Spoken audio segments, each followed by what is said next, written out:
जागतिक महिला दिनानिमित्त पुष्परत्न बहुउद्देशीय सेवाभावी संस्था वाहिरे स्पर्धा परीक्षा अकॅडमी अशोक स्तंभ नाशिक यांच्या संयुक्त विद्यमाने राज्यस्तरीय महिला सन्मान सोहळा लायन्स क्लब सभागृह पंडित कॉलनी येथे उत्साहात पार पडलाय। विविध क्षेत्रात उल्लेखनीय कार्य करणाऱ्या महाराष्ट्रातील 50 कर्तृत्ववान महिलांचा यावेळी सन्मान करण्यात आला।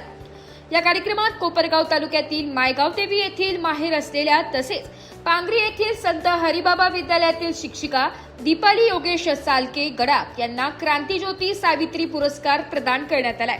हा पुरस्कार नाशिक ग्रामीण पोलीस उपअधीक्षक वासुदेव देसले यांच्या हस्ते देण्यात आलाय।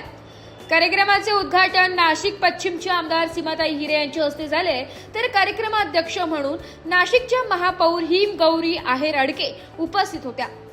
प्रमुख अतिथी म्हणून महाराष्ट्र राज्य साहित्य संस्कृती मंडळाच्या सचिव मीनाक्षी पाटील, शिक्षणाधिकारी योजना नाशिक जिल्हा परिषद सरोज जगताप, सूची फाउंडेशनच्या संचालिका सुवर्णा भावसार, कलासाई पैठणीच्या संचालिका अश्विनी शिंदे उपस्थित होत्या। विशेष उपस्थिती म्हणून स्टार प्रवाहातील मी सावित्रीबाई ज्योतिराव फुले या मालिकेतील बाल कलाकार तक्षा शेट्टी साऊ उपस्थित होती।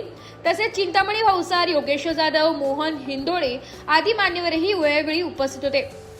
कार्यक्रमाची सुरुवात महामाता यांच्या प्रतिमेचे पूजन व पुष्पहार अर्पण करून करण्यात आली।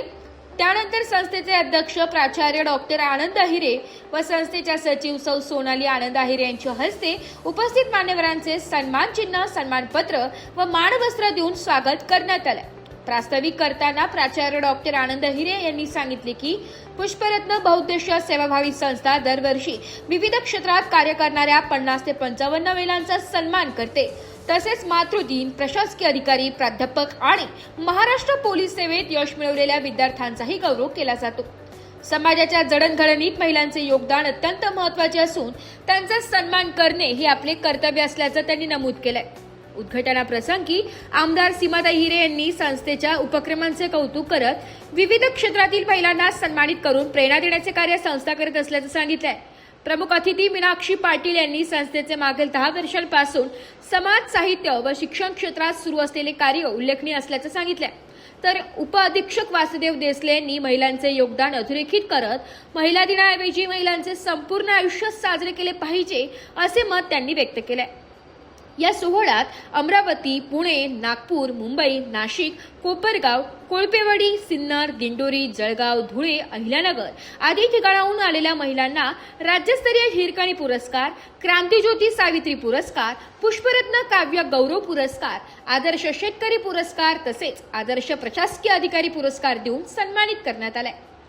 यावेळी शिर्डी लोकसभेचे माजी खासदार सदाशिवराव लोखंडे, शिवसेना उत्तर जिल्हा प्रमुख नितीन भाऊ ओताडे तसेच कोपरगाव शिवसेना उपजिल्हा प्रमुख देवाभाऊ लोखंडे यांनी दीपाली योगेश सालके यांचे अभिनंदन करून पुढील कार्यासाठी शुभेच्छा दिल्या।